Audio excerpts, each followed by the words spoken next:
the fall, and in your mind the clouds have been gathering. You may feel hopeless, but I'll never let you go. Fly through the stratosphere and then I'll rip and scream it from your soul. Oh, we'll watch it fall. Now your clouds are all gone.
Will you follow me when the sky starts to change? Yeah, we won't be afraid. We'll never be the same again.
How's it going, everybody out there? Welcome to the Weebs of the Ring podcast.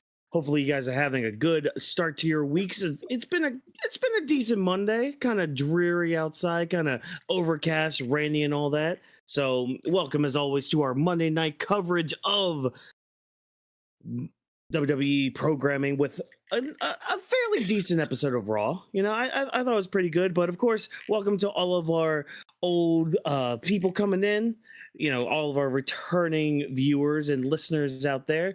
Always appreciate you guys coming in. But of course, if you're new here, who exactly are we? Well, we have anime in our souls, and we've got thoughts of wrestling out of control. We are a group of weebs who love the entertainment of professional wrestling. So allow us to be the voices inside of your head as we go through the wrestling events of the evening, give our thoughts and predictions on what's to come, and provide an experience inclusive to all you nerds out there. So grab your steel chair, yell for the table, get put through an experience unlike any other. We, of course, are brought to you by SNME Studio, and this is the Weebs of the Ring podcast. I, of course, am one of your lovely co-hosts, your reigning, defending, undisputed heavyweight champion of the world, Watkins here, help to guide us through this event that we had tonight. Again, Monday Night Raw, typical Raw shenanigans going on.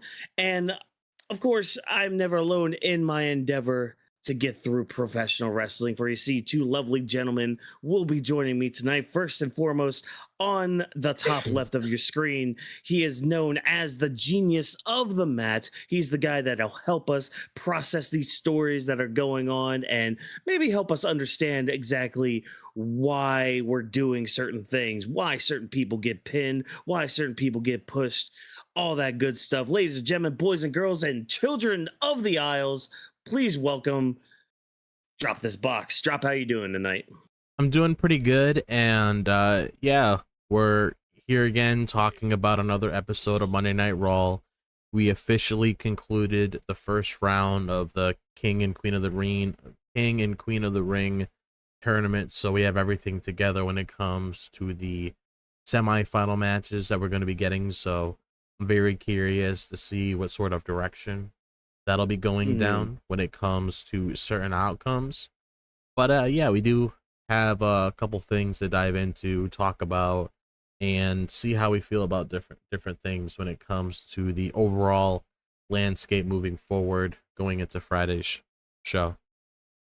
Oh yeah, because we got Friday's show. We've got, the finals. Well, no, sorry, the semifinals next week for definitely on Raw, because I think the semifinals are on Friday, at least for the men's side. So yeah, those are happening this week, finishing off all these tournaments and all that stuff. But of course, as you see on the top right hand of your screen, we have the visionary, the self-proclaimed revolutionary, the guy who probably just had to take a call from The Rock, because again, he sold his soul back in February, March, sometime around then. He sold his soul to The Rock because he needed some money, and I guess forget us.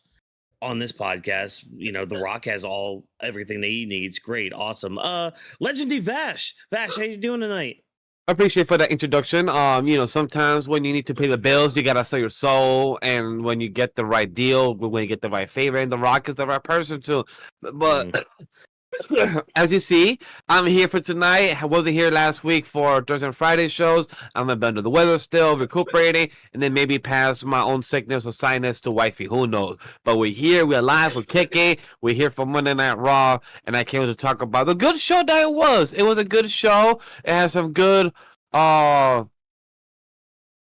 wrestling, good story progression. Mm-hmm. Yeah.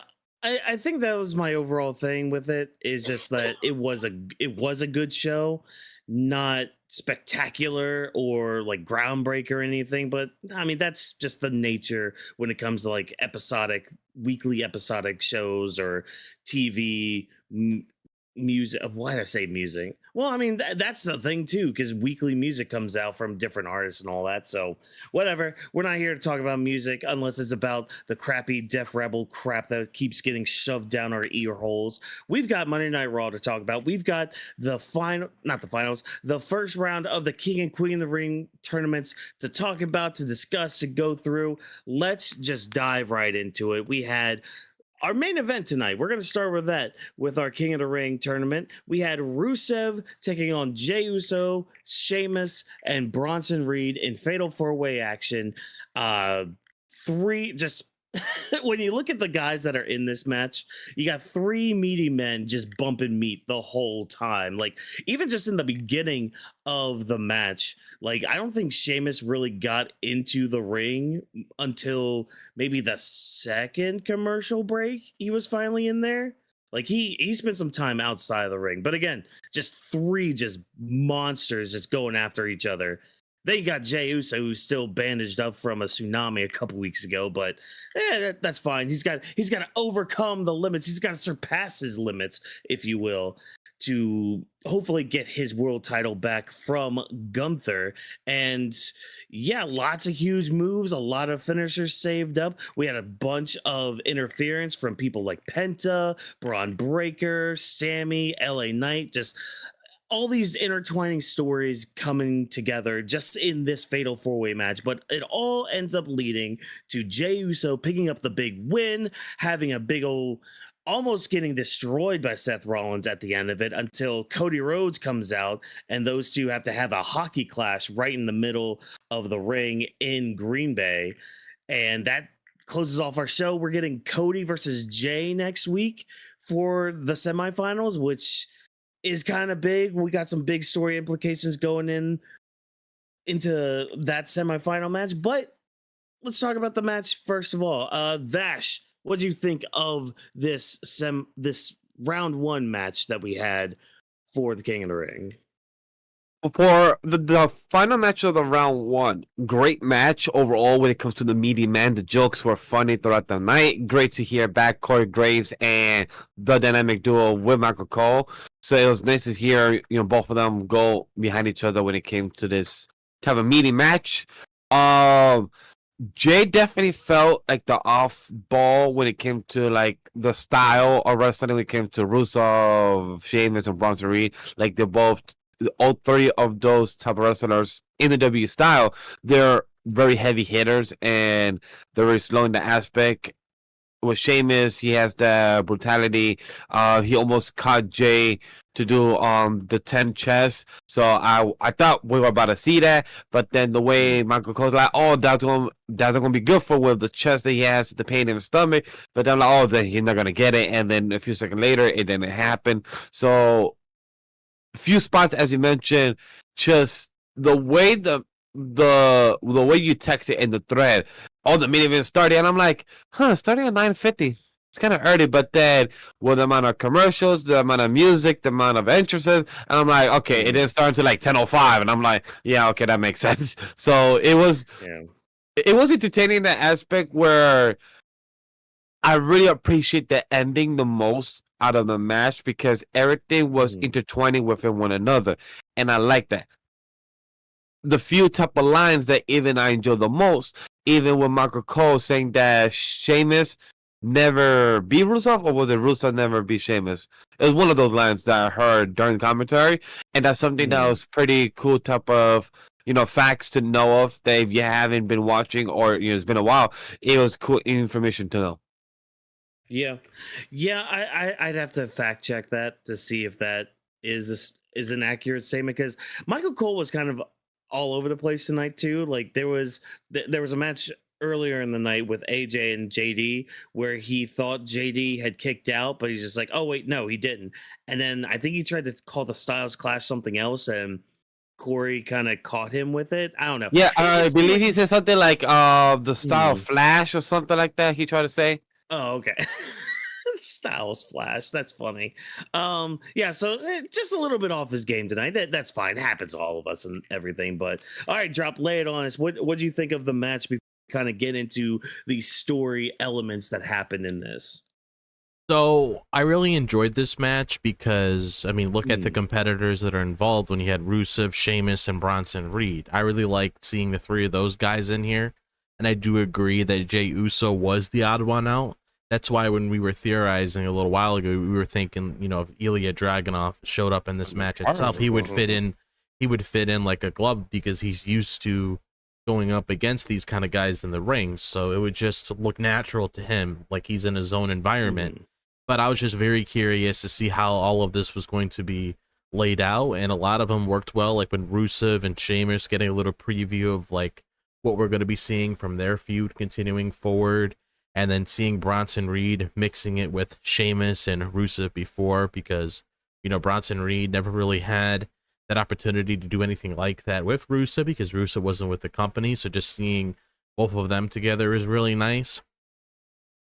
And I mean, everything here I definitely enjoyed, all the way through, when it came to all the madness that was going on within the ring, all the spots that were happening outside of the ring, and even with the things we got a little bit later, I saw it coming from a mile away, and it made sense considering, who showed up and why they did what they did. Yeah, like I think the one person showing up that kind of caught me off guard, just very slightly, was Penta. And I think that's mainly because I kind of had forgotten that he was taken out of a match because of these guys. So he was maybe the one that kind of surprised me. I was happy to see Penta, don't get me wrong with that, but yeah, he was the one that just kind of surprised me a bit. But yeah, so I mean, go ahead. I did see a tweet also saying that, why is LA Knight here? And I'm like, he literally told you 3, 2, 1 last week. Didn't you expect, like, and then right after we saw like I believe a social media short saying that 2 down, 1 to go. And I'm like, how you questioning why is him not being there? Like, it makes sense. He literally pointed to you guys. Yeah, and I thought it was kind of obvious too, the way that things were going. I mean, it's pretty much his mission statement as of now. So it's like, why would he just let whatever happened slide on Friday and then not show up here and just sit on his couch and just watch everything go on? Exactly. Now, do you guys think, because there are multiple parties involved in all this, especially with Seth's little new faction now, which we still don't have a name for, but man, I'm still kind of leaning towards that, like the vision for them to be called, just because visionary, yeah, exactly, the visionary kind of thing and all that. Do you guys foresee, because obviously we have Night of Champions coming soon, big old Saudi show and all that. Do you guys think we're gonna either get a singles match with LA Knight and Seth first, or do you think we're going to get a 6-on-6 kind of thing where it's Seth and his boys against Penta, Sami, and LA Knight? If Sami doesn't qualify, I would say yes.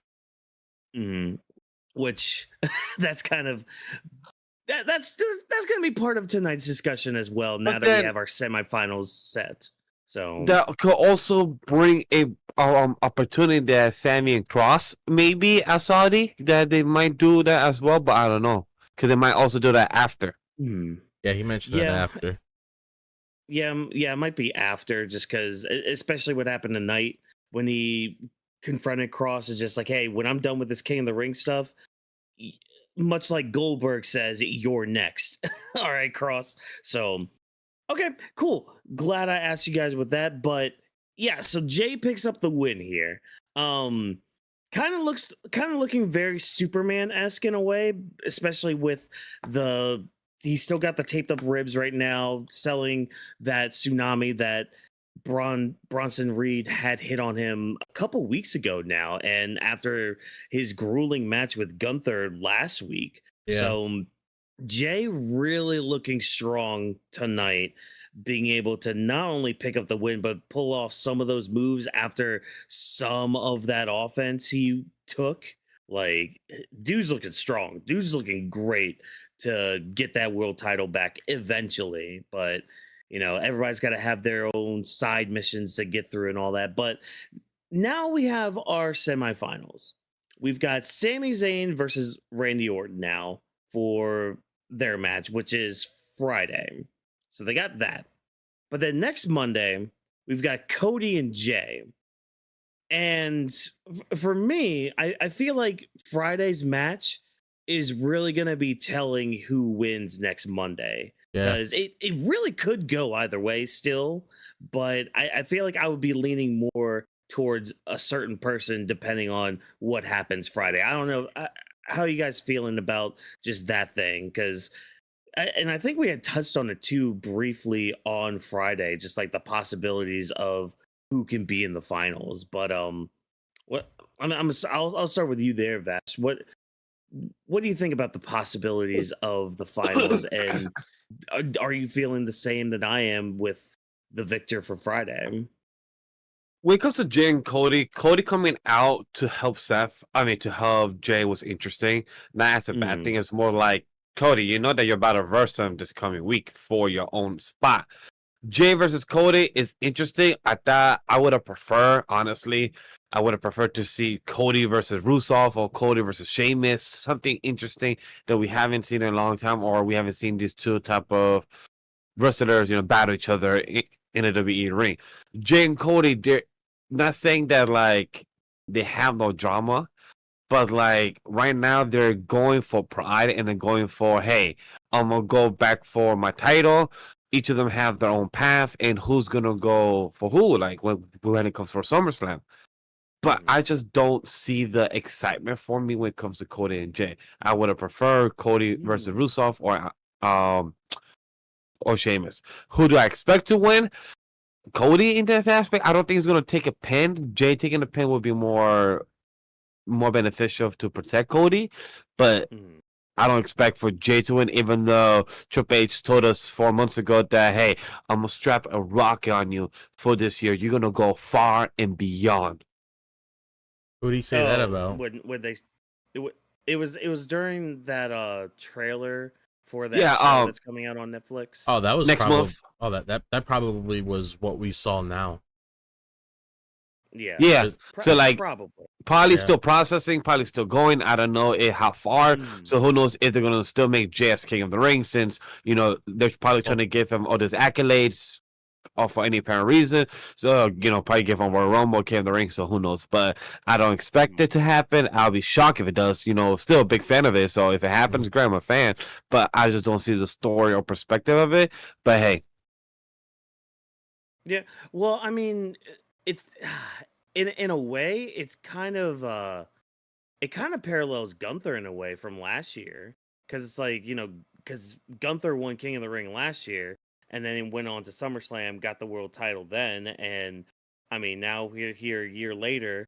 Now Jey's gonna be the one to possibly win King of the Ring. Exactly. That's what until we find out more information, like where would it go? Like, are we gonna really see Gunther versus Jey again for the title when we just saw it back in WrestleMania? Which is not a bad thing. It's just that what more can we build? Because a few of the promos you wasn't always a big fan of, because they used to not really have promos. They used to try to put him to sleep, or it was built up, and then finally Jimmy had to bleed out just to get the extra aggression. So it's like if Jey finally does win the King of the Ring and he does become it, what's next for, like, do we really gonna aim for Gunther again? But it's going to be curious, because we know all damn well Goldberg is not going to win that belt at all.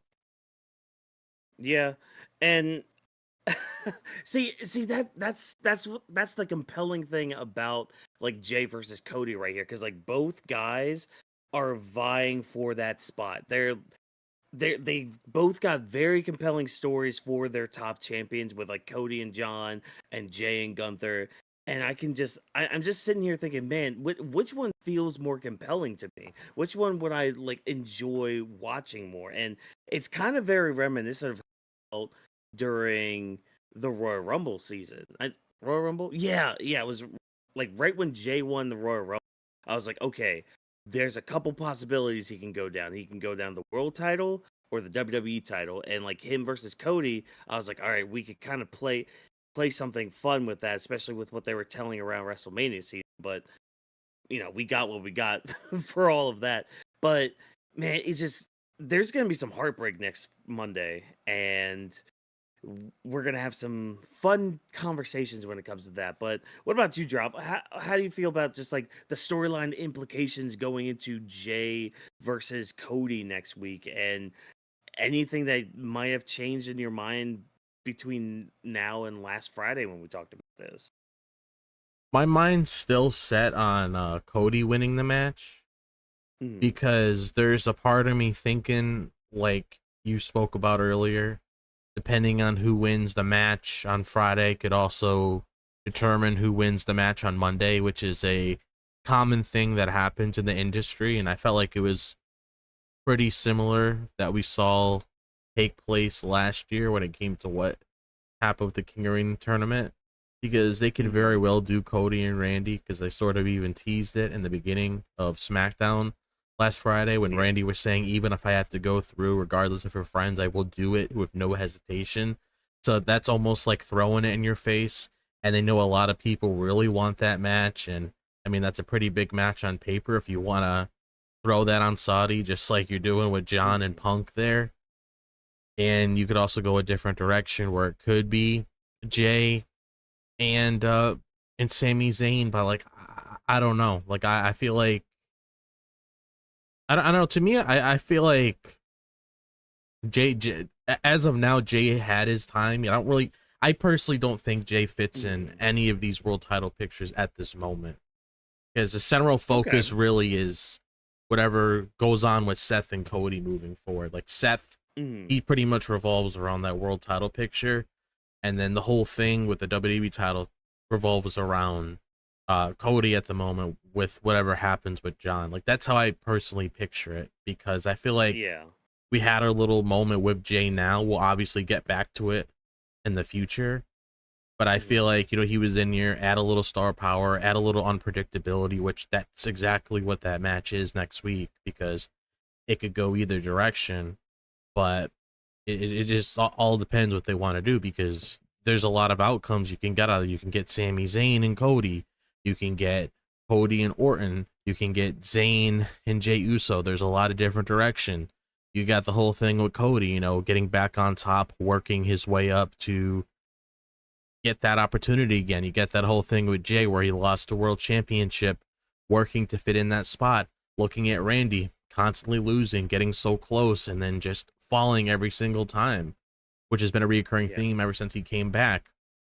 And then you see with Sami Zayn, that whole story of him wanting to become world champion, that's been a recurring thing for years now. And even the seeds are planted right after WrestleMania when it came to what sort of story they wanted to build throughout the year to lead into next year's Mania. So I feel like with these four guys, they all have convincing arguments when it comes to who it could go to, but it all depends what really happens on Friday. Because if whatever happens between Zayn and Orton, you could sort of like figure out in your head where things could go, and you got to factor all these other guys that are running around behind the scenes when it comes to the whole Karrion Kross thing with Zayn.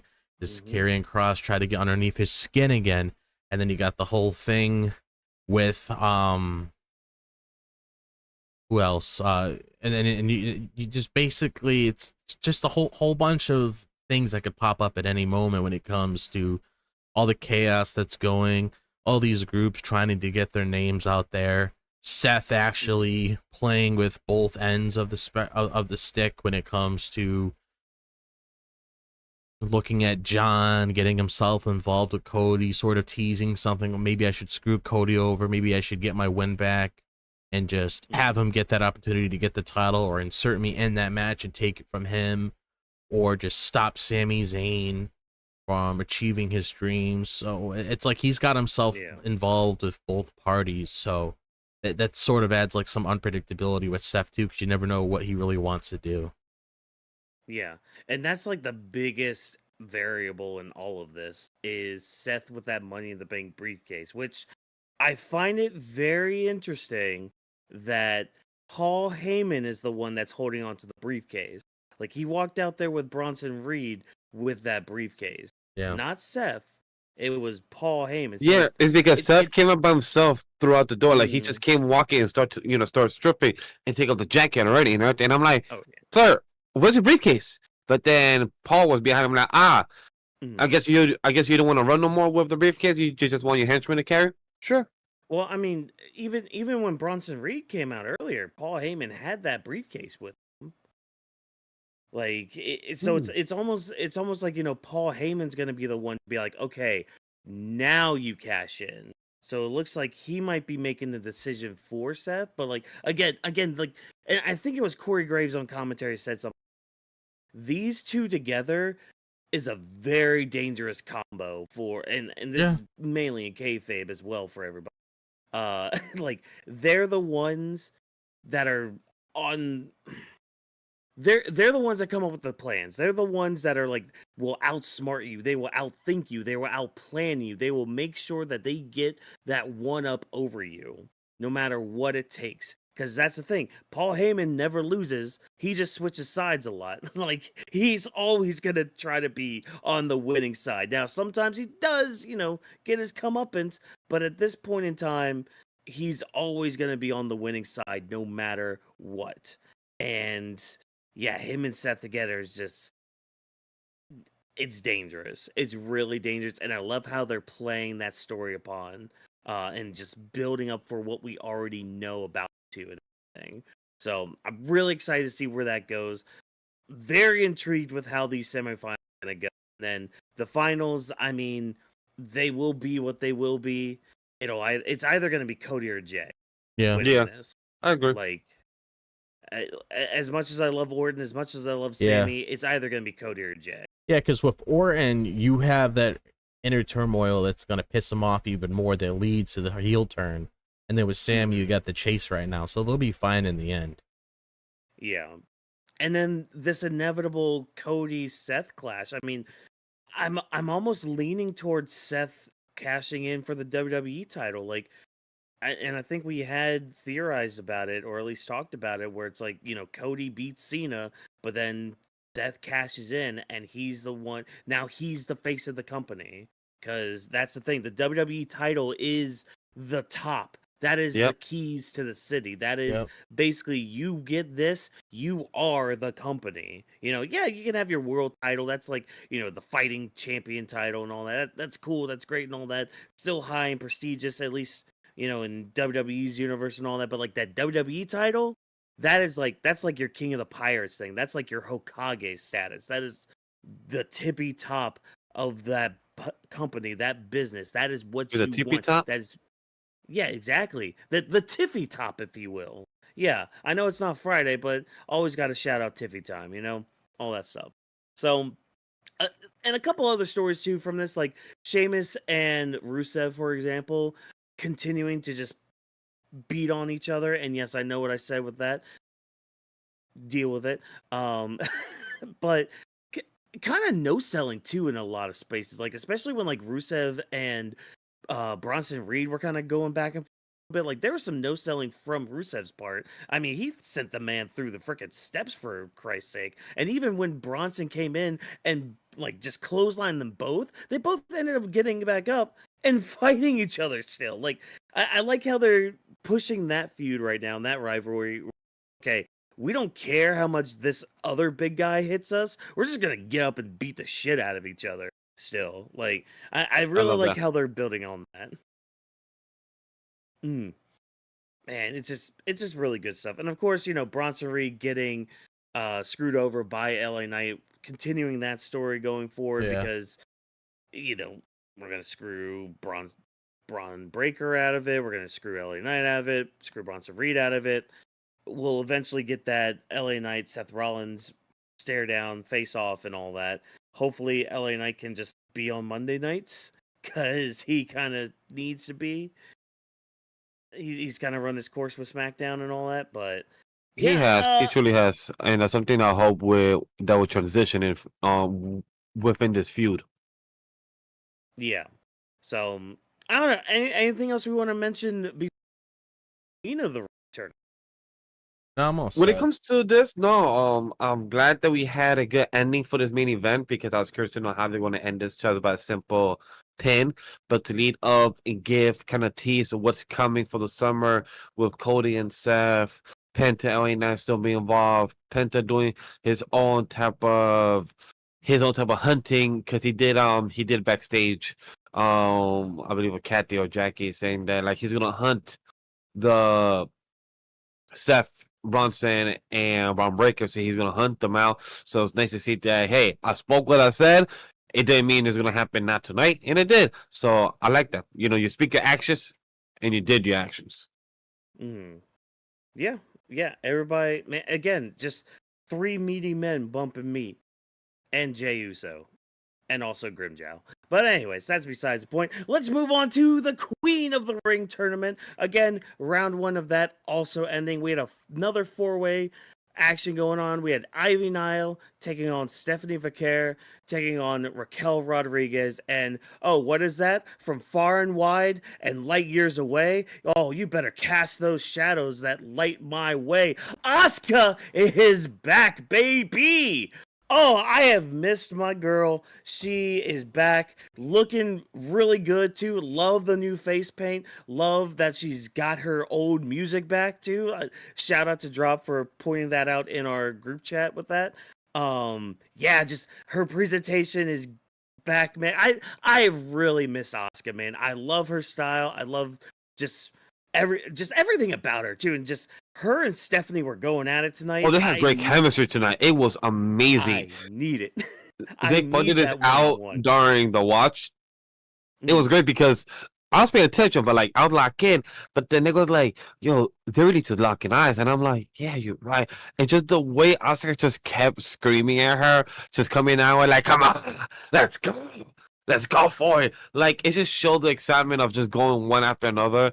And I felt bad because it just felt like 2 lions and then 2 pubs, aka like Asuka and Stephanie. And the 2 pubs were Ivy Now and Raquel because they were like just the 2 type of father characters. And that's what it felt like. Which I felt bad because, like I was trying to jump before, Ivy Now, I see potential. I see that she has quality in her, just hasn't been tapped the potential in the booking or the presentation. When it comes to Raquel, I just haven't cared for her in months, even her as a security guard or nothing like that. So her character don't faze me. So when I see her, I'm like, cool. I love that you're working. I love that you're doing what you're doing. But right now, you don't move me. Well, she should move you because she's great. She's gonna have a big old match with Rhea soon. Yes, that I did notice that. I did notice that Rhea got involved. I'm like, okay. That means that Rhea's trying to help Raquel to get her over with the audience, get her push, and maybe in a match that the audience can actually fall over, which I'm okay with. I'm happy for her. Hopefully, she does good in the aspect because she's well deserved to get this opportunity. Yeah, and I mean, the match was really Asuka versus Stephanie Vaquer. Plus Raquel and Ivy Nile were there too. Like, Ivy was really there to possibly eat the pin, but she ended up not eating the pin, which fine, cool, whatever. Raquel just playing the powerhouse of it, but this whole match's story had to deal with Stephanie and Asuka because like there's a level of frustration that I haven't seen in a while from Stephanie Vaquer when it came to Asuka. It's almost like she was trying her best to challenge Asuka. Yeah. So yeah, again, I'm really looking forward to the one-on-one with it. But Drop, you being the NXT guy, how'd you feel mainly about that conversation? Because again, that's really the biggest talking point, or yeah, one of the biggest talking points from this match. that was basically like my entire interest in this match itself. Like I didn't really care about Raquel or Ivy in this match itself. It was mainly knowing that Asuka and Stephanie were involved in this match because I was very curious to see how they would work with one another because Stephanie knows who the top girls are when it comes to, all those main event girls on the food chain. So she knows Asuka's one of them. So I liked how she was eyeing her because there was a shot within the match itself where she was eyeing her for a reason because throughout the match itself, they were like teasing tension between them, but they didn't really get there until it was just the both of them in the ring. And WWE knows that, okay, once we put Stephanie Vaquer and Asuka in a ring, that's what a lot of people are going to be eating up. And they work very well with one another, just like how she did with Io. She worked very well with Asuka. They have good chemistry. They're both very brutal when it comes to their strikes. So I am very intrigued to see a one-on-one match in the future. Either it's a regular match or it's a match with a title on the line, possibly at like a pay-per-view or something. Like I'm just very excited to see what's going to happen between those girls. But one of the things I will say is, like, when it comes to a lot of these Fatal 4-Way matches, when it comes to the ladies, I will say, like, if I'm comparing like Raw and SmackDown, I've been liking a lot of the Raw ones because Raw has a lot of the girls that we want to see on television when it comes to, like, like the Kairi Sane and Rhea Ripley, Asuka, Stephanie Vaquer. They got a lot of big names there, which is basically what I'm trying to say. They got a lot of big names there, and then just having and throwing all of them in there and seeing what they can do in the ring against one another when it comes to people that haven't faced off before, or seeing how one person works with another, like I mentioned earlier when it came to Rusev and Bronson Reed, first interaction between the both of them. They did very good job too. Same thing with Asuka working with somebody like Ivy Nile, somebody that she hasn't really came in contact with. So it was really nice to see a lot of these girls work with one another. I was rooting for both Asuka and Stephanie here. I feel like I would be happy with either of them winning, but I'm just gonna come out and say, like, Asuka's my personal favorite to win this thing. Like, if Asuka won, she would be the fan favorite to win. If Stephanie were to win, she would be the fan favorite to win. But I really want to see Io and Asuka at SummerSlam because one of the things that does intrigue me is the fact that there was something that came out a little while ago saying that damage control isn't a thing, which is pretty apparent now because they don't really get referenced by that anymore. Kairi comes out for her own theme, Asuka comes out for her own theme, and you have Io coming out for her own theme.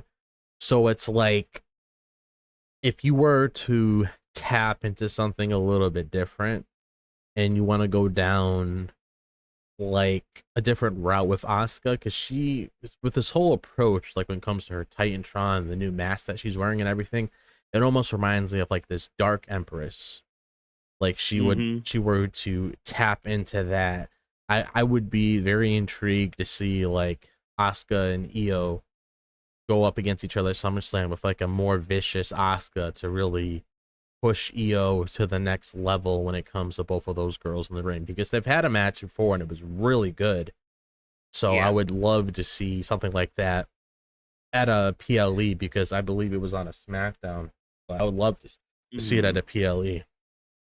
Oh, same here. And I think your words have merit too with it, because it's like Asuka did premiere a new finisher for tonight. I mean, I say new, but I mean, she's done the hip attack before, but it was tonight where it was like they named it, like, oh, this is your Empress Impact or whatever. The Empress Impact.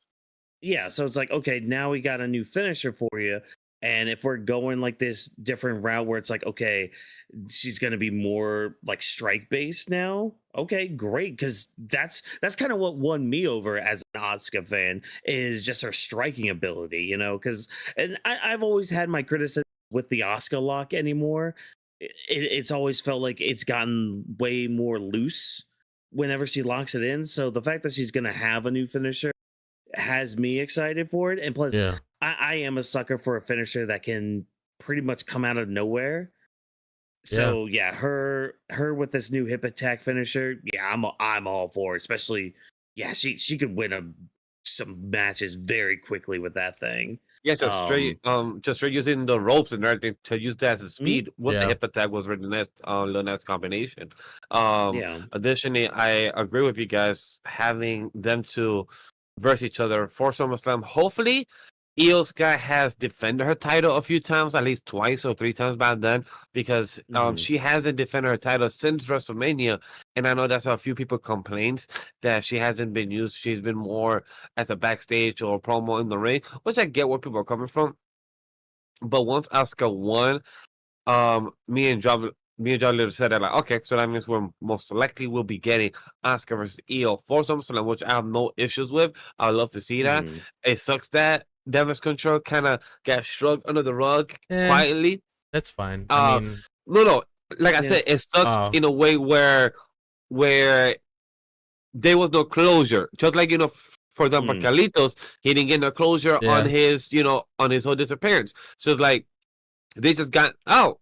Damage Control's done. Let's just quietly not use the Mhm. songs no more and everything. Which, honestly, to the audience, let me remind you, Damage Control was to help push Io Sky and Dakota to have them in the front lines, and that's what was Bayley vision. That's what she made Damage Control Yep. to kind of push them and become the front line. Io Sky, check. That work off. Dakota Kai, that did not check off, so that's a little one hiccup in out of that vision. But what succeeded stayed. That's what Io Sky stayed, and Damage Control is no reason to continue using it because if you still want to have the Sky Pirates, that is still usable. But the Damage Control is not needed no more. Great for it, but at the end of the day, I'm okay with Asuka and Io for SummerSlam if that is the case. Yeah.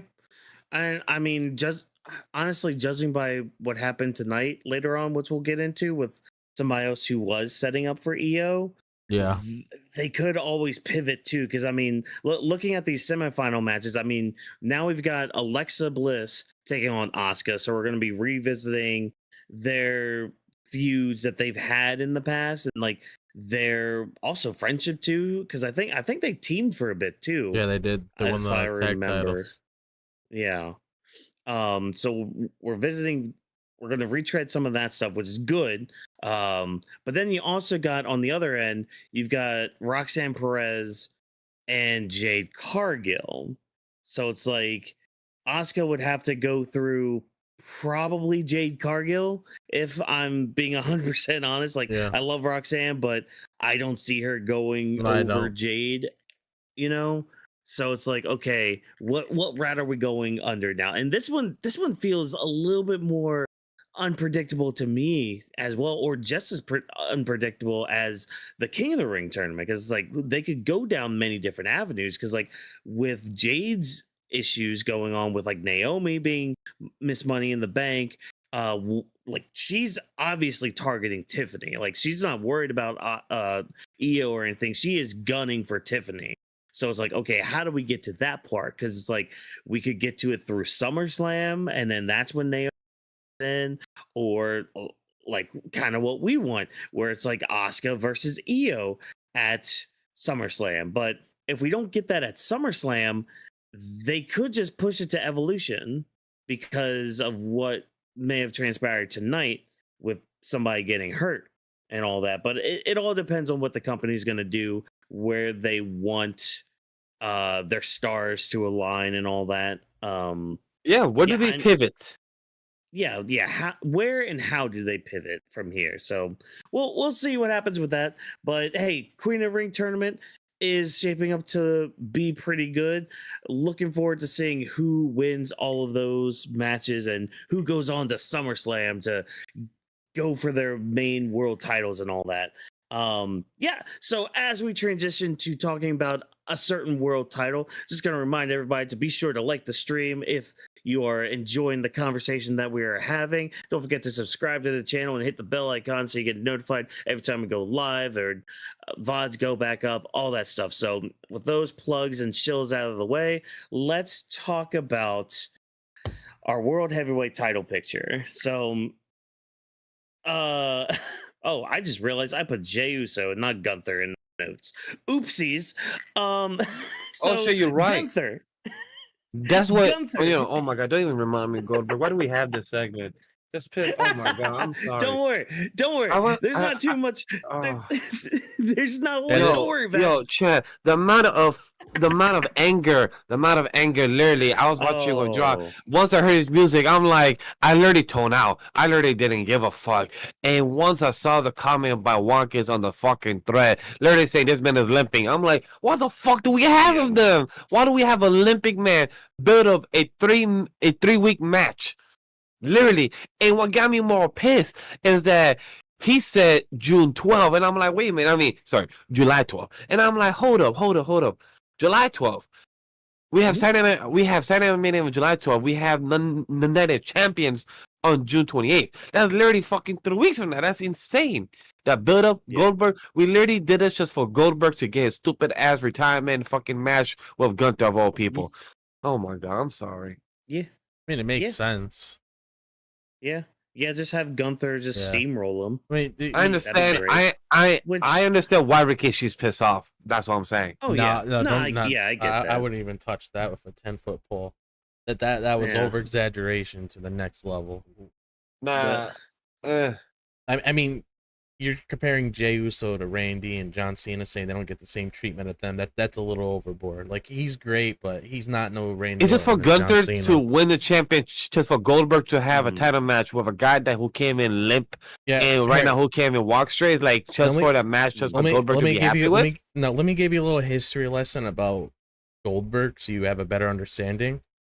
You don't need to worry about commercials when it comes to Saturday Night's main event, because he literally just has 3-minute match. Yeah, that too. Yeah, that's what sucks. If Gunther, because Gunther deserves better than 3-minute match, because we know Gunther. Like, hey, as much as I may not like him as a champion right now or whatever it may be, I am a fan of him as a competitor, as a wrestler. So like, he just deserves better in that. So, and just to fight Gunther, just to fight Goldberg, this don't excite me as a fan, as a critic. Sure. I mean, Atlanta, Georgia. That's where he's from. Yeah, they had that whole. They had that whole thing. We knew this. The thing with Goldberg, though, is because there's this huge mystique when it comes to Goldberg. I mean, the man, what was it drop? It was like 150, 170 something winning streak in WCW. Yep. Went on for a while. And again, like, none of his matches went beyond 5 minutes. Why? Because he destroyed everybody in like 5 minutes. Like he wasn't putting on like 20-minute bangers. He was just like, one and done. I'm gonna spear you. I'm gonna jackhammer you. We're done. I'm gonna give Bret Hart a concussion and make him hate me for the rest of his days. Like, pretty much. So like, Goldberg losing to Gunther in possibly like a 3 to 5 minute match. Good. Even Gunther said Goldberg that should go out. Gunther even said it too, because during Bad Blood, he's like, I'll give you the best 4-minute match of your life. Like, Gunther even calls it out, because he knows how it is. And it's like, the thing is, it's like, they wrote that story, so you need to put a cap to it eventually. You can't just have that run in just because they were in Atlanta, Georgia, and Goldberg's from there. Like, they eventually have to visit that. And there's really no better person but Gunther to really put him out of commission. I mean, the whole IWC is going to be like, they're going to be clapping their fucking arms out seeing that man pass out to a fucking sleeper. Yeah. Like, that's just going to be hysterical in itself. But yeah. And I mean, plus just listen to the live crowd. They were chanting Goldberg like, Yeah. Oh my god, I saw that shit. I'm like, why y'all doing this? Why you doing this? Why y'all doing this? I was so mad. I was like, I don't mind the Yeet dance and Yeet concert, but this I do mind. No. See, I think my thing is just because my thing comes from after that.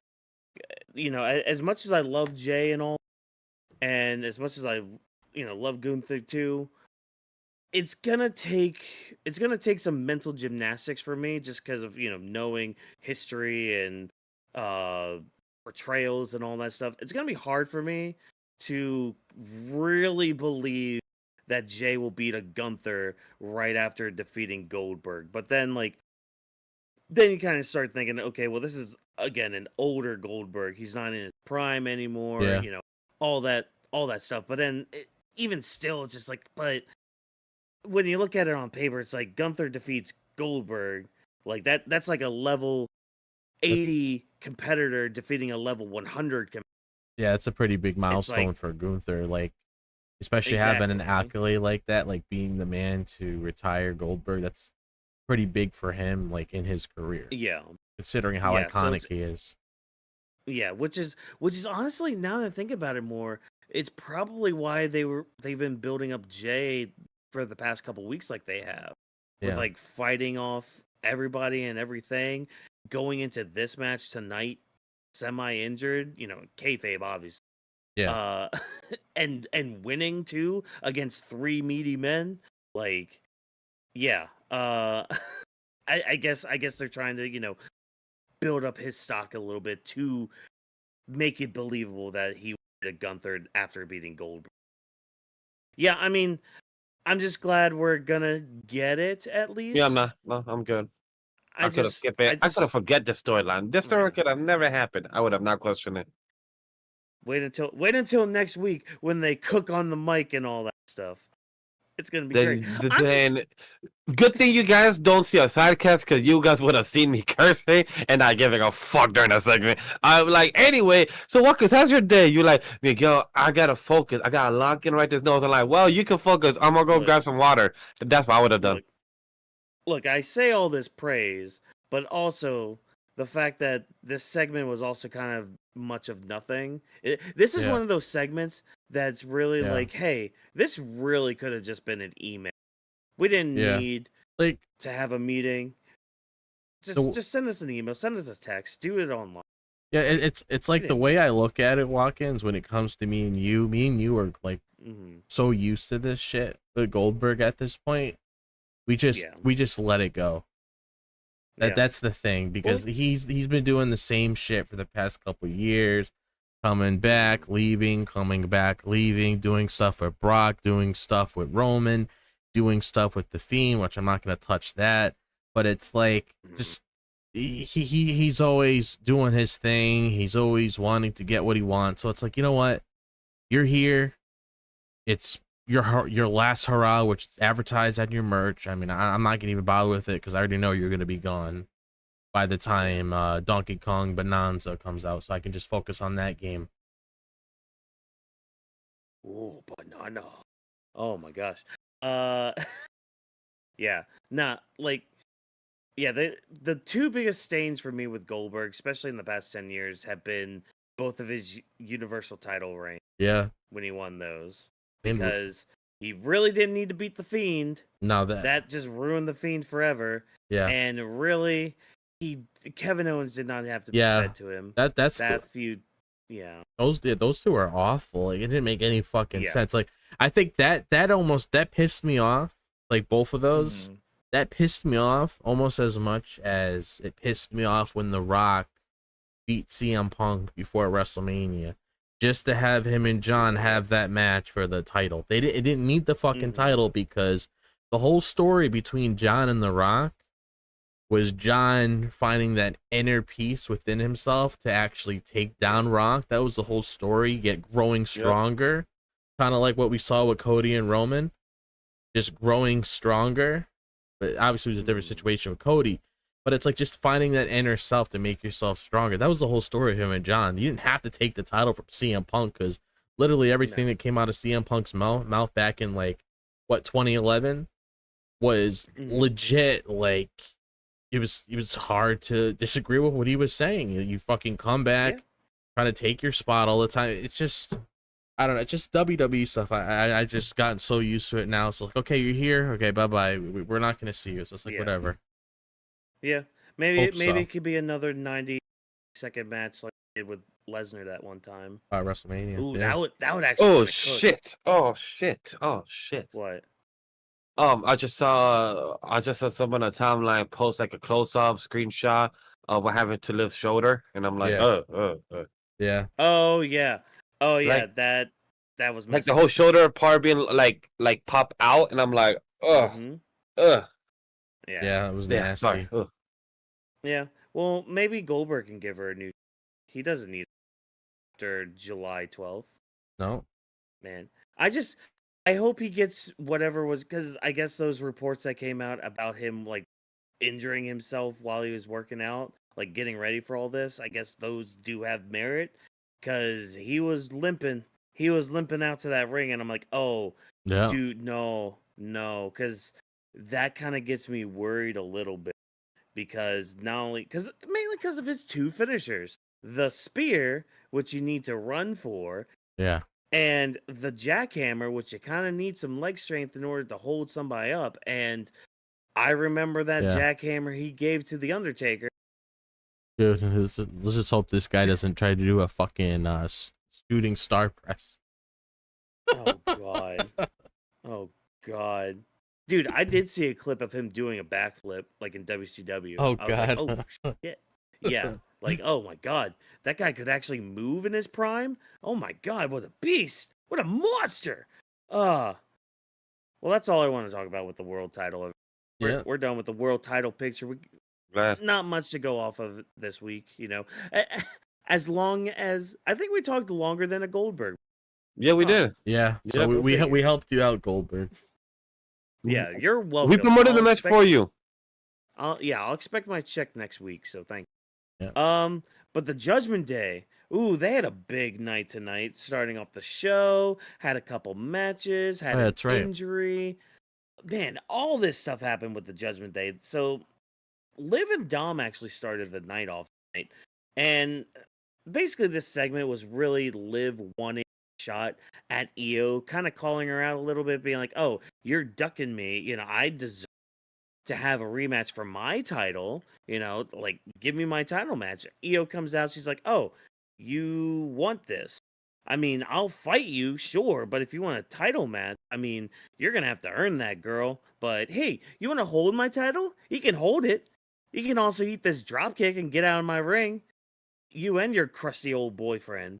I don't know how I feel about getting this rematch. Because, like, on one hand, hey, Io does need a challenger. She should be defending her world title and all that. But Liv, she needs to focus. Her and Raquel need to focus on these damn women's tag team titles that are just there. They're just there, collecting dust, not doing anything. Yeah. But, and I mean, they're probably going to have to strip them from it. Yeah, I was going to say. They're probably going to have to drop them after what happened tonight. I was going to say, yeah. That definitely needs to happen, because that's always been a thing. It's like whenever the other partner gets injured or something happens, they always end up stripping the titles, which I feel like they might as well do something with it, because it's literally ever since they won it during that, like after WrestleMania, like that Monday Night Raw, there hasn't been anything regarding those titles when it comes to Liv and Raquel defending them ever since then. So either they end up getting rid of it, just vacating it and doing whatever beyond that point, or I have a feeling something else might happen. Yeah. I mean, because the only other setup we've gotten is the possibility of the Bellas coming back. Yeah. Actually, And, not even then. Yeah, now you think about that, it seems like they had plans with that at Evolution. I might have to can that now. Yeah, they might have to can that.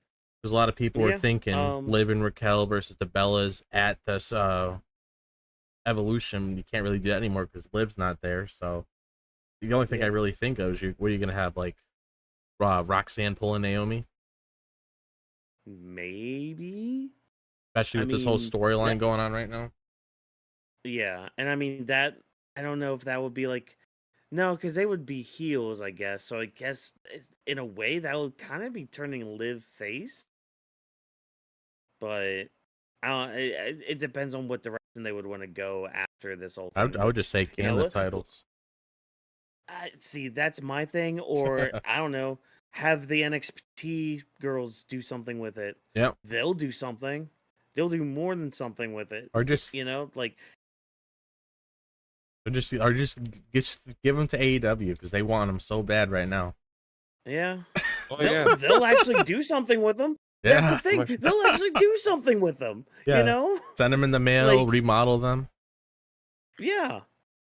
Oh my gosh, man. Just do something. That's all we want. Just do something. Mm.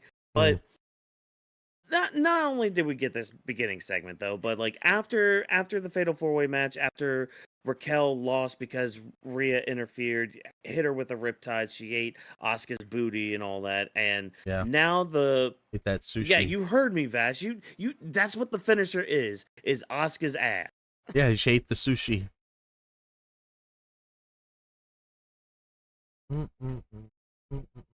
Well, one thing I would say about the Judgment Day. Sorry, I had to process that for a bit. I was like, okay. Yeah, well, we still talk about the match of that happened with this, because I was gonna also talk about Finn when it comes involving the Judgment Day. Oh, we're on the backstage segment. Okay, backstage. I love Finn. I love his smile. He's really good at the expression this whole past couple months. This man just like, hey, Raquel's okay. Don't worry, girl. Do your thing. It's okay. Take care. Yeah. Hey, Roxanne. You know, I have this idea. Let's talk about it privately. And right before he did to both things, you know, Finn was about to go out with JD. And I love how Dom was like, hey, yo, Finn, don't go out with him. You know, you wasn't good at a couple weeks ago to take care with AJ Styles. So, you know what, you stay here. You know, you take care of the fort. Which in my head, I question, Dom, what the fuck does it mean to take care of the fort backstage? Like, is it that if one of y'all leaves, somebody could rob your stuff? Or is it like somebody takes care of your titles? What the fuck does that mean? It just got me curious. I mean, somebody did steal the PlayStation, so... Yeah.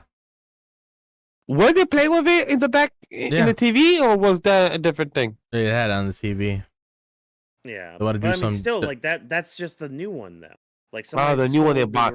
Yeah, it's true. Yeah, sure. Like the past 2-3 weeks they haven't had it because Carlitos took it since he got told to go home. Yeah. So he took his PlayStation and went with it. and Raquel was hurt. Like the med staff said, "Hey, you can't do anything else tonight." So it's like, "Oh, well, Finn, you have to stay behind and play bodyguard for our clubhouse." And I think the biggest thing, one of my big takeaways from all this is Liv's reaction to everything. How Raquel, she was, obviously eating not only the loss, but eating some pain too, because like again, getting hit by Asuka's new finisher, but also a riptide on the outside of the ring and all that. Like, I'm sure that stuff pretty much hurt. Yeah.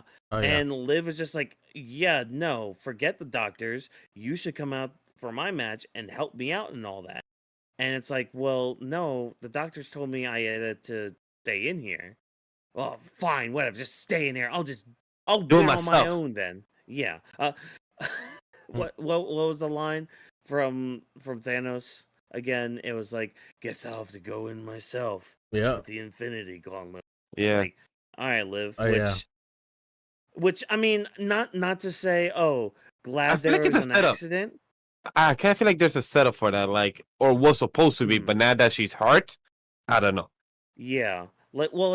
See, this is the thing with like, this is the beauty of a live performance like this.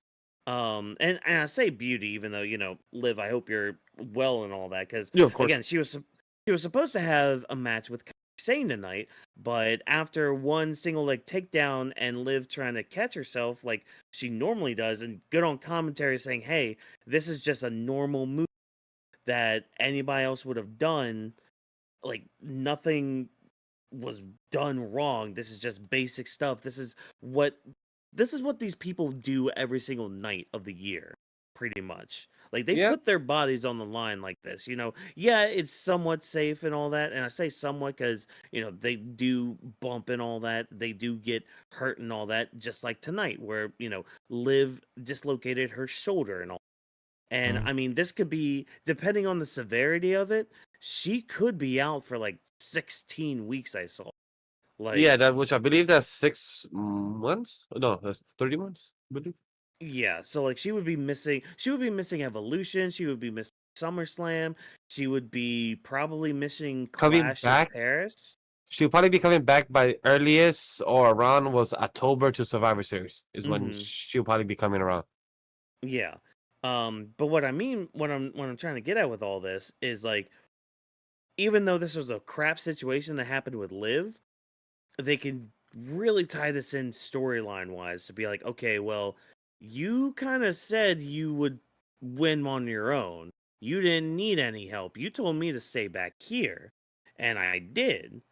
And look what happened. You got hurt, and she could blame Raquel for it. Like it, it's something where it's like, it sucks that it happened, but really they could really do wonders with it when it's the story and all that. So I'm just trying to look at the bright side for it as well, because again, it sucks to get injured. It really does, and especially somebody that is on like Liv's level, because she had a really good year last year. Like she really upped her stock, not only just like in ring, but also promo wise as well. Yeah, agreed. Um, Yeah, because when I started to watch this match of Liv Morgan versus Kairi, I literally Oh, like I was prepping dinner and everything, and I literally turned, and the match, all I hear was, to get notification like, hey, Liv is injured.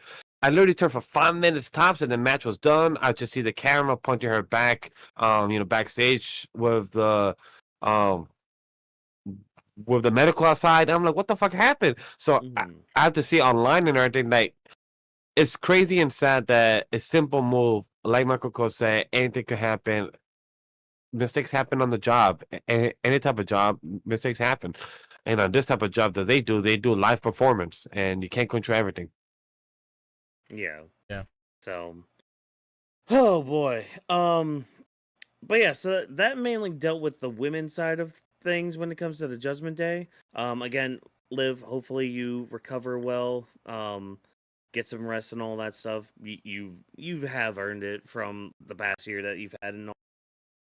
But from the men's side of things, JD's now facing a Styles tonight, and Finn is told by Dom to stay behind, stay in the clubhouse, watch over everything, and you were supposed to take care of AJ, but now JD do it. So whatever. I like how Finn still tries to assert dominance here, where it's just like, okay, well, if that's the case, why don't you go out there and help JD then? You know, go ahead, move at it. And the little bit of manipulation he tried to put on Raquel too, because like you could tell Raquel was very upset about Liv yelling at her and all. And Finn just sitting down next to her and be like, "Oh, don't worry, little girl. You did great. You were out there. You fought your match. You did all right, Raquel. You're doing great." And then, of course, Roxanne comes in, and that's when Raquel gets her little stink eye out and all that. Um, Drop. I'm gonna pivot to you for this. What do you feel about like this part with Finn? Where do you think this is gonna go? Like, do you think Dom is still gonna hold on to this IC title after what happened tonight, or is it still gonna end up being like him versus Finn for that title eventually, and I feel like maybe finally the Judgment Day can explode? it's probably going to be him and Finn. As much as I want AJ to have that title, and trust me, I really do. If it was up to me, I would have crowned him at Night of Champions, and then just have Finn and Dominic just settle their beef, because it doesn't really revolve around that title to begin with. So it's like, if it were up to me, I would just have them have some sort of some sort of match with each other, like SummerSlam or whatever. But I do feel like it's probably going to be Finn walking away with the belt. Yeah, yeah, I could see that. Because seeing Especially 'cause, man, AJ with that title is kind of hard for me to say no to that. oh, especially with the blue on it, like Oh yes, that when he just was holding on screams to it, AJ. and when Nick out of like, Mhm. I'm pretty sure you give him this back to me before the end of the day, and like Yeah. just AJ just looking like, I don't want to give it back to you. I want to just kick you in the neck out of this, but here you go. So it just showed the frustration, and I love it though because AJ looked great with it. I wasn't here when I saw or heard that AJ has been a IC winner before, US winner before. I haven't been here before that, so it's just Mhm. great to see this before AJ retires, to see one last run with these titles. It will be amazing. Yep. Yeah. And then there's the part of me that just really been to win a title again Yeah. and to be just on top again, because man, the man is really good, and he's been on this huge losing streak for the better part of at least a year. So yeah, it's time for Finn to kind of start to win and all. Yeah, the quick little match we had with JD and AJ. I mean, match was good at least because both guys are good. A lot of interference from Dom to help JD get one over on AJ, but unfortunately, one Styles clash later, or excuse me, Styles flash or whatever the flip Michael Cole called it. Yeah, AJ pulls out the win. They try to beat him down after the match, but I have a AJ question. scurries away and all that. Was I the only one that thought maybe, just maybe, we may have done like a crazy type of shocking revelation that I thought Finn was about to throw Dom inside the ring and get beat up by AJ? Like for a second, I'm like, you know what, Dom, I just came to protect you, but I lied and just throw him back in. It would have been nice, but once I knew it's a Monday Night Raw episode and this is not the main event, it was not gonna happen.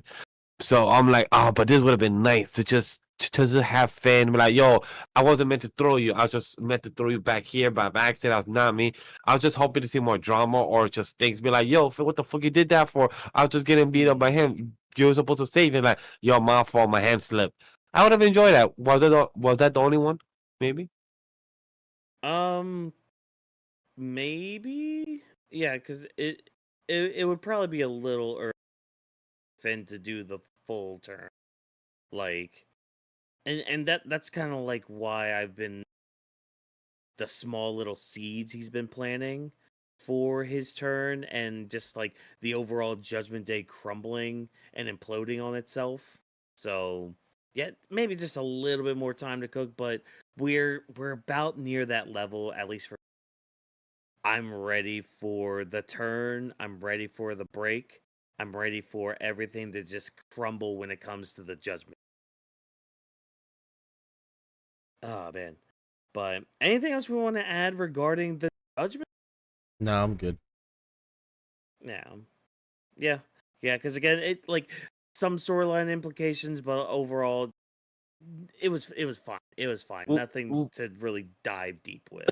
What I laugh about is that I saw a tweet today. I believe that it kind of relates to this, kind of like a last comment, but I saw a tweet saying that, remember like a year or two ago when Raw was taken over by Judgment Day every single week, and SmackDown was run over by the Bloodline. Good times, and I'm like, kind of still is, just with different faces and with different factions, just in a way, a bit differently and more spread out, but still in a way, just with a different faction. Yeah, kind of. It's just, man, those Raws when it was just every week a different variation. It's a variation on the Judgment Day. That's all that was. Rise for the Judgment Day. Time. This is your Liv Morgan Raw. Oh, that was before Liv Morgan was part of Judgment Day. That was like Rhea Ripley, and like that was like peak Judgment Day with Rhea and Damien and all them. Back when it's good. But hey, Bayley's back and she's out for vengeance on Becky because she didn't get her WrestleMania paycheck and all, because Becky's just insecure Irish woman. This segment, it was, the words were fine. Some of the deliveries of said words were a little iffy at best. There were times where like a lot of their lines I feel like were being flubbed up, but there was also kind of like a sense of realism with it at certain points, especially when Bayley's like, "Hey, why don't you step up to me? Come on, do it. Why don't you do it?" All that. But basically the overall just like theme, I guess, of this segment, this promo segment here, was basically Bayley being like, "Hey, I've had to scratch and claw my way up to the top, and I have reached the top and all that, but Becky's always been like a couple steps ahead of me and everything. So I'm hungry now. I'm stronger now. I'm wiser now. let's run this back, Becky. And Becky trying to call out Bayley for some things, like, oh, you've surrounded yourself with fake people around. She tried to be like, hey, you missed gold, huh? When's the last time you held gold? And I'm sitting there thinking, wasn't that just like a year ago? Like, wasn't that just a year Yeah, ago she had that gold. Yeah, she yeah. was the WWE champion. Yeah, so I'm like, oh, okay, Becky, fine, whatever. But again, I thought the segment was fine, but I'm glad we didn't get too many blows Yeah. in this. We're gonna save that for next week, which also has another storyline here, which I do want to comment with Lyra Valkyria, because like Lyra is also in the back. She's wanting her shot again at her women's IC championship. And it's really weird her back and forth with Bayley, because it's like, oh, Bayley's like supposed to be the baby face, but she's saying stuff like, I'm just looking out for myself, I'm doing what I want. And Lyra just kind of clapping back to that. I'm assuming this is gonna actually end up in a three-way, in Probably. a triple threat at Evolution. Probably, yeah. I think that's what we're setting up for. But talk to me, guys. I want to start. I want to start with Drop, because mainly with like the last two, but also just like the history between Bayley and Becky, and just like, I guess, their paths in WWE. Because like Bayley went up to the main roster after Becky. Mhm. They didn't really clash too much, other than like the damage control stuff. Yeah. But even then, there wasn't too much going on between the two, at least until now. So I guess, what are your thoughts on them? Like, what, like 9 years later, getting into each other? Like, yeah. What are your thoughts on all that?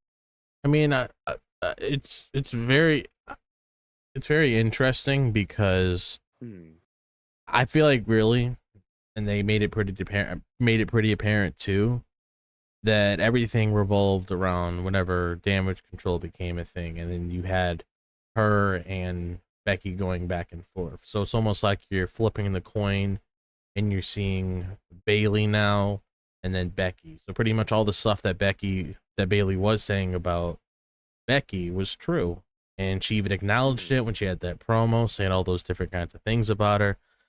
So it's almost like you're seeing, like, okay, now Bayley's playing the face, now Becky's playing the heel, like, surrounding all of this.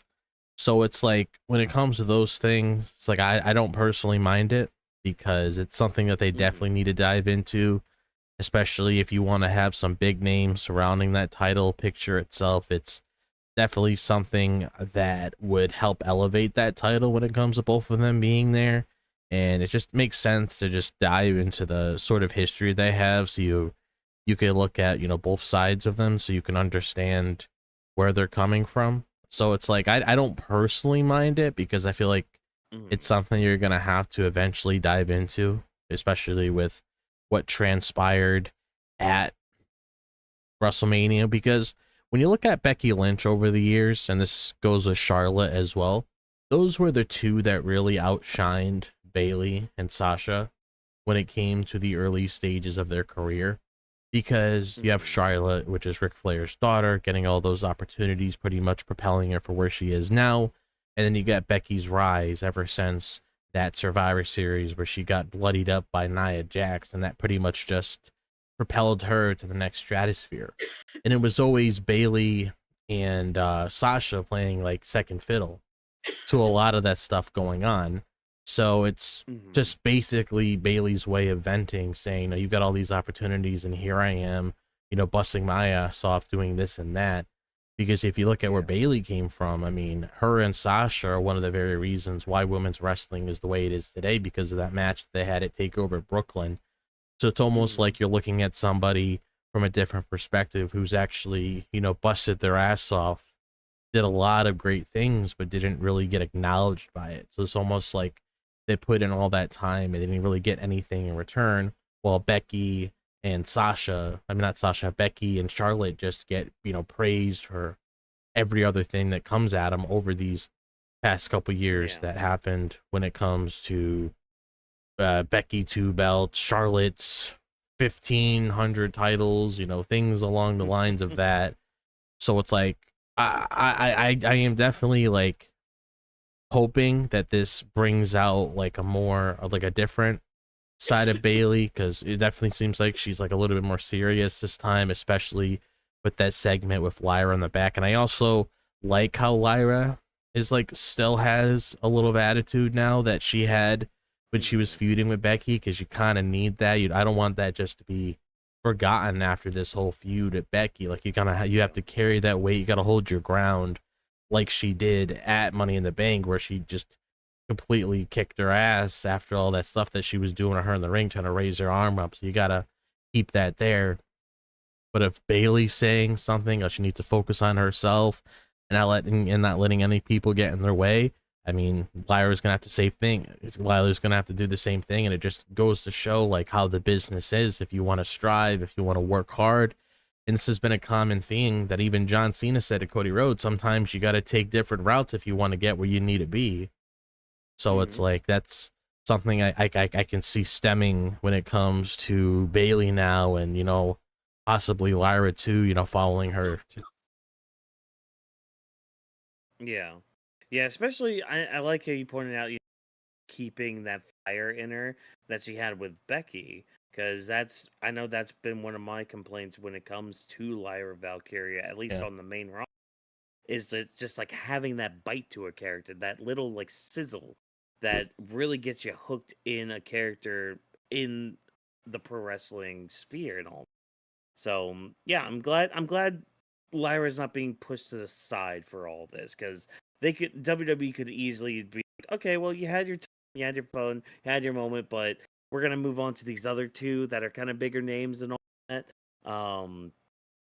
And I mean, I kind of want to take your point too, and I kind of want to also include Sasha in like that Becky Charlotte thing, because I mean, you think back with Charlotte and Sasha, first of all, like going back and forth with their belts, and the fact that Sasha was also part of the first the first African American women to main event a WrestleMania too. Yeah. Like they also do want to tout that along as well when it comes to that. And I mean, hell, Charlotte and Becky even have like the first women's main event at WrestleMania. Yeah. Like that's a huge accolade. All of them, no, only 3 of them have won Royal Rumble. So Sasha, I guess you'll have to come back to WWE to get that part in, and all that. But what about you, Vash? What did you think of like the promo set too as well? Because like I had mentioned earlier, there were a couple instances where it felt clunky, but it also kind of felt real in a way because of. So, talk to me. What did you think about everything, and just like where we could be going from?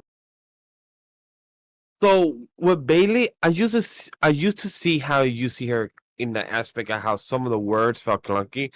So the way I tell myself is that we're seeing a bit of Pam, not a lot of Bayley. So we're seeing like the mixture of Pam and Bayley, like with the way she speaks, like it's coming from the heart. Like it's coming like how she said, like where she also said it in the interview with Kurt Light, how she doesn't feel up there with Charlotte and Becky, like she feels beneath them. And now that's intertwining into the story right now with Becky and the feud, saying that she's gonna be on top, that she's gonna win and such, and she's gonna get gold again. So I felt that, and I see that because the more I watch and the more I watch content, when me being part of the industry, I see the production side. I could love that. But when you love the game so much as, watching the sport, watching the wrestling, these are wrestlers that are acting to the scene or the script, as people, or what was the other word that CM Punk said? The layout, I believe it was. Either way, just seeing how Bayley was delivering, I felt it in this evening.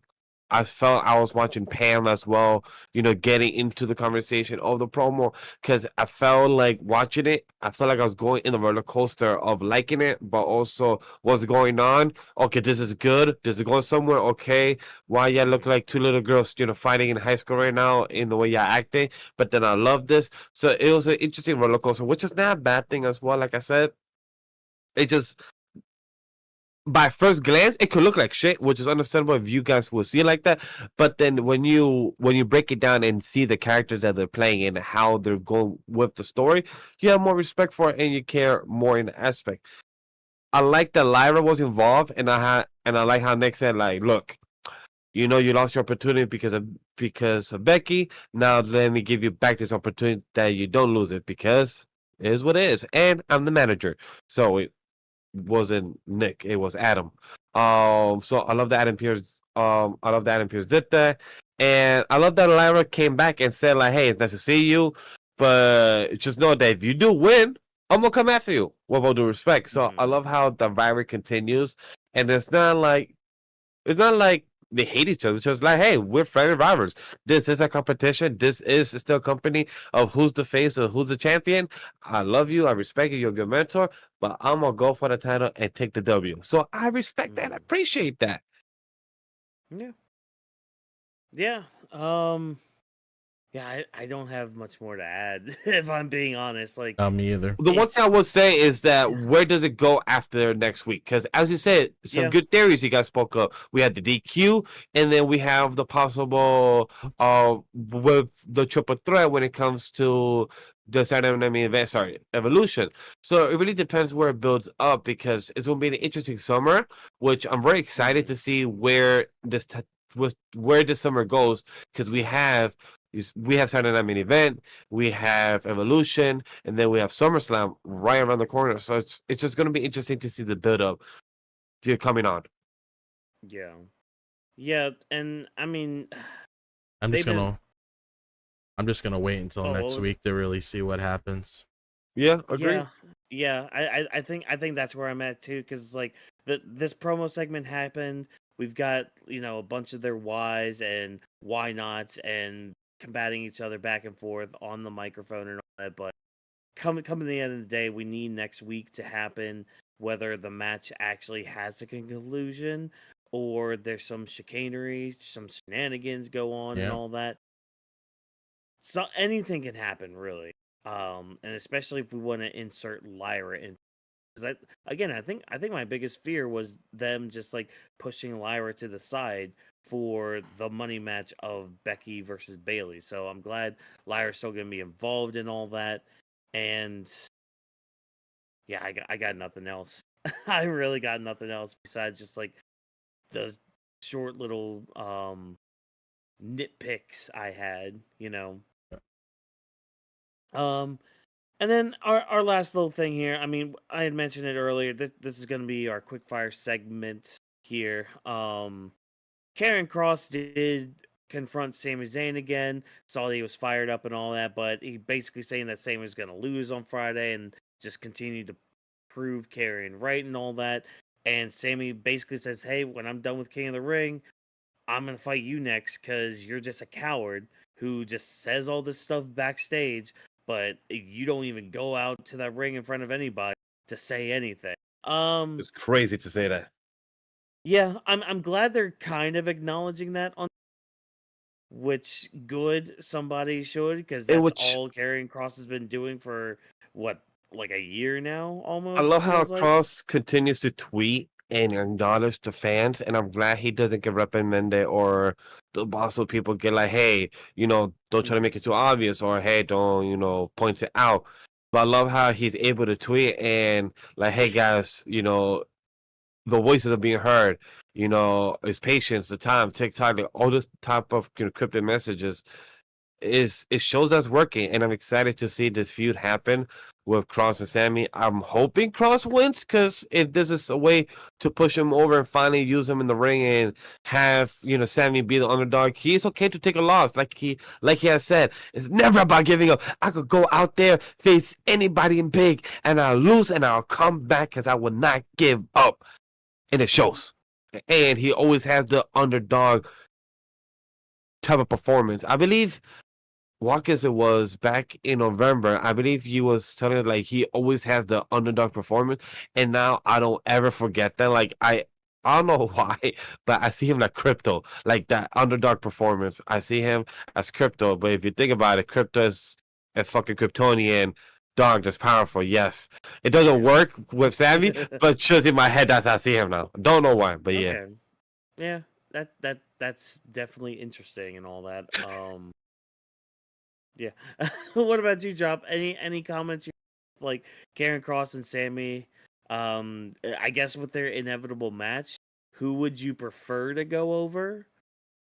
I mean, I'll just keep it short and say that Karrion Kross more than likely should go over because that would be a big win for Agree. him considering the kind of competitor that he's going up against. Mhm. So you can only hope if he were to get a win over Sammy, this would help propel him and be where he needs to be.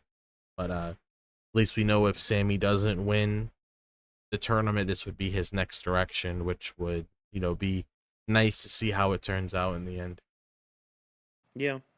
Yeah, I agree with you there. Especially with Cross going over, I think he definitely needs it. He definitely should have that. Um, yeah, but that does it for the quickfire segment. And hey, everybody, we've reached our final, and now the end is here. So we've reached the final curtain for our final thoughts and our outro here before we head on out. Um, guys, let me know what you thought of Raw in the comments, in the chat, all that stuff. Let us know what you thought of Raw tonight.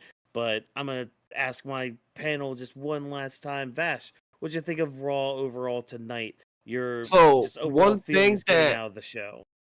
one thing that we didn't bring up during the show, and to me it wasn't important, that's why I save it for the final thoughts, Yeah. and is Grayson Waller and also third. Why are you guys having arguments in the back now?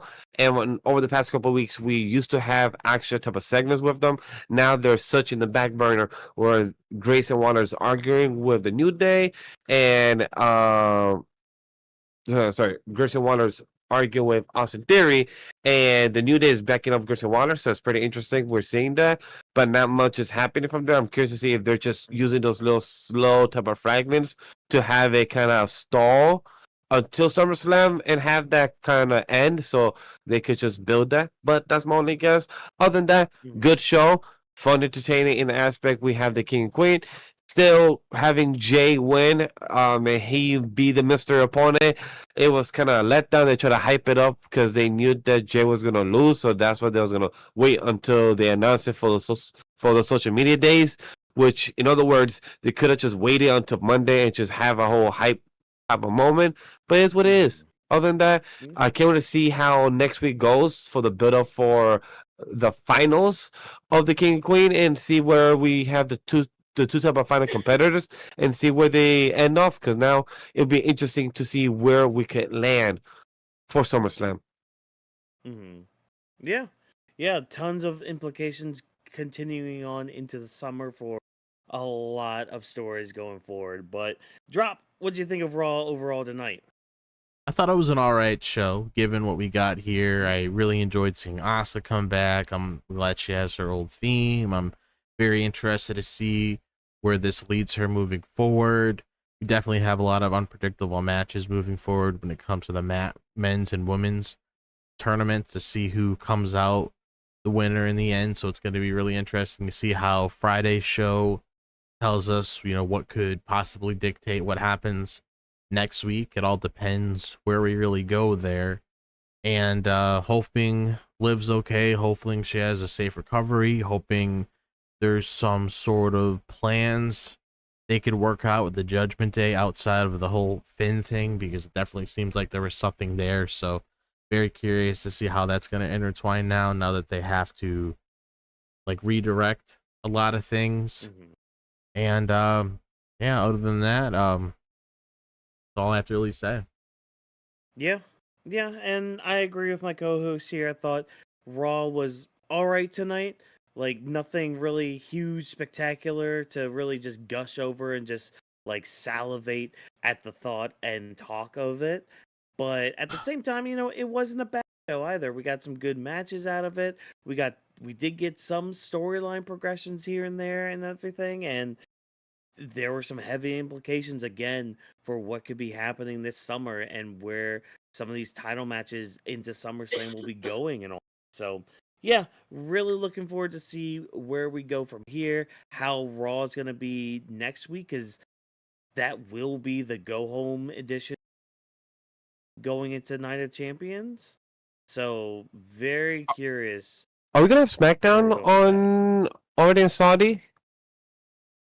You I Are we would gonna have have to look it Smack- back up. I Yeah, want I to say yes. forgot. I feel like I remember hearing yes. I just don't remember, but I feel like we did. I want to say yes. I feel like we did. I would have to look that up. Same with Raw, like following that too. So Yeah. I would just have to look it up after this. So, but Yeah. yeah, I mean we. Oh, what? Oh no, I was just like, yeah. Just like, yeah. Yeah. All that stuff. So, all right. Well, with that out of the way, everybody, I think we've reached the time to end the show. I'm just gonna shout some of you guys out. We got Timeless out there. No, sorry, Timeline out there. We got Jacob out there. We got Kev, big old Kev in the chat. I saw you out there. Yeah, thank you guys for coming in through the chat and all that, getting the full fun experience live going through the show. But if you're checking out the VOD, thank you for checking that out as well. Hopefully you left a good old juicy comment for us to look at and talk to, possibly talk to you about and all that. So yeah, without further ado, let's kind of hit that intro. So thank you everybody for checking out the Weebs of the Ring podcast.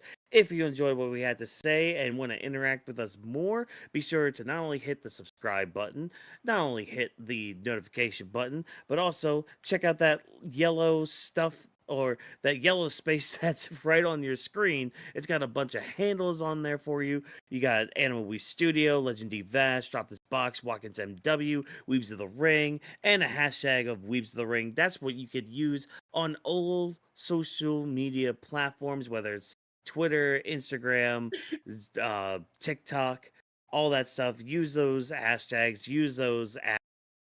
Let us know, talk to us. We would love to interact with you. We would love to chat it up. Yeah, just we're sociable creatures. We would love to just hear from you guys, and any feedback you guys have is appreciated, because we're nothing without you guys tuning in, and we're always looking to up our game every single week for this show. But yeah, so be sure to do all that wonderful fun stuff and enjoy the show as it comes out and everything. So yeah, Weaves of the Ring is presented by Animal Studio. Thanks to our production team for all of their hard work. Thank you once again for joining us, and remember, as always, no stunt grannies were harmed in the recording of this podcast. Have a good night, ladies and gentlemen, boys and girls, and we will see you on Thursday for Grappling with the Week. Have a good night. Yes.